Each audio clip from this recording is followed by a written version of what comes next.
امنه سه موږ سره وعده وکړه چې ان شاء الله ضرب په ضرب د تاسو مسله زه حل کوم او د څوره ضرب ان شاء الله دا مسله به مو حل کوو کوشش به کوو دې مسلې حل کولو بیا هغه په جنوري کې متکال وکړو چې د تاسو فیډرل مسله کومه هغه مو منځوري واخیستله او مو فند ترانسفر کړلو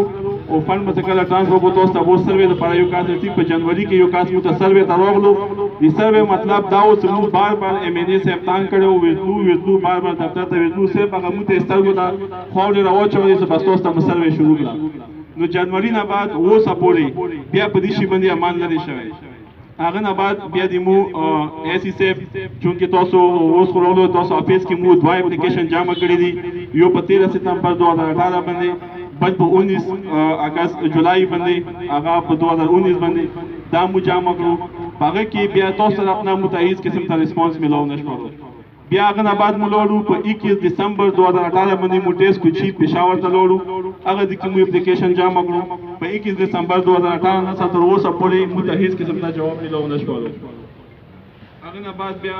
ټیسټ کوچی نه بعد هغه کې کوم ټیم واخستلو هغه مو لکه هغه په فلحال مو په دې باندې لیټ کو و بشي بیا هغه نه بعد مو په 1 جنوري 2019 او په 5 ستمبر 2019 باندې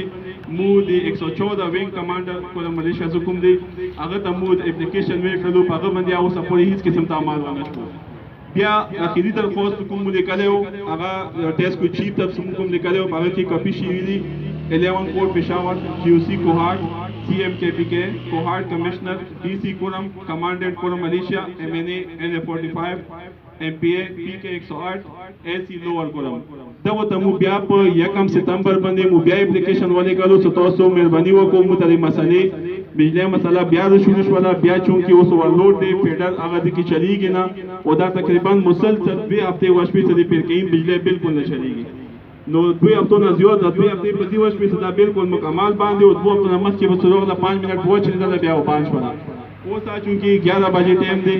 11 بجې به تاسو خپل را دی ول څنګه فیډر هغه آن کی نو ډایرکټ هغه د کی فیډر ټریپ شي یو خو دی ګریډ ولا څکوم دی هغه مو څه چال گئی هغه دی کی څکوم هغه لیمټ دی کوم لوډ لیمټ دی لکه هغه د کې لیمټ کومای 413 والی نو دا که لیمټ لوند کې زیات کی بیا فیډر چې دا شي هغه د کې هغه چال گئی او دا نور کوم ګورنمنت دی انتظامیه دی دا ټول دغه مسله چال وال کوي اوس په مو په دغه د کومه ستدي بیا د کې مو دا کوم اپلیکیشن ولې کړو هغه کې مو دا ټول د لیکلو څخه مو دا کور ونه شي نو مو مجبور کیږو مو ورور تر وځو هغه بیا مو یعنی روډ ته ونه وته بیا یو مو پرمن مظاهره وکړه څه خیر دی دا یو بیا یو غش مو بخیر دی بیا AC صاحب ته انتظامیه ته MPA صاحب ته دا مو بیا میسج وی کو تاسو مهرباني وکړئ ما مو د مجبوروي سمو یې مارکات وکړو ما تاسو مو څنګه وای سمو دی هاته پر تانګ شو سمو اخر خپل کنټرول نه وځو مو روډ ته وځو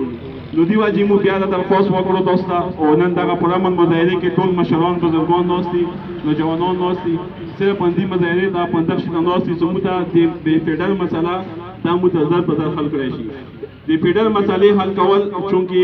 خلک دې باندې موافقو څه ځر په ځان نه کیږي خو هغه حالات کې نه کیږي چې کله مسله څه وسایل نه وسایل آلریډي مسره په ګریډ کې یو ایکسترا بریکر موجود دی هغه باندې او سپورټ هیڅ وخت هغه نه دی ملو شوی ایکسترا پروت دی هغه بریکر د لپاره صرف او صرف دی پرکیم دی مسلې حل کول لپاره 14 کمبي طور او صرف د شي ضرورت بریکر موجود دی هغه بریکر نه بل د طور تکران ویل کی پرکیم دغه د کې بیل کی ولا بل فیډر څه دغه نه نس تر پراته پرې کوچای درنی او د سیمونتو پرې کوم فیډر دی هغه ته خپل فیډر پاتې شي مو ته خپل پاتې شي نه دی منځوري ضرورت ورکشته نور کې ستړي ضرورت شته نور کې ټایم لګي نو دی واجی مو دا درخواست تاسو ته چې مو دا فیډر اوس لکه مو یو پرمن احتجاج وکړو دا فیډر مو ته زر په زر وکړای شي او تقریبا چې مو ته د کې هفته کې نه چې مو ته په دې باندې کول شروع کړی شي او هفته کې نه بلکې درو څلور ورځې کې چې مو ته ستنې لګول شروع شي 14 کمبې لګیږي 14 کمبو باندې نه ټایم لګیږي نه خرچه راځي نو دا تاسو مو درخواست دی چې مو ته دا شاید څه زر وي او دا خپل مسله حل کړئ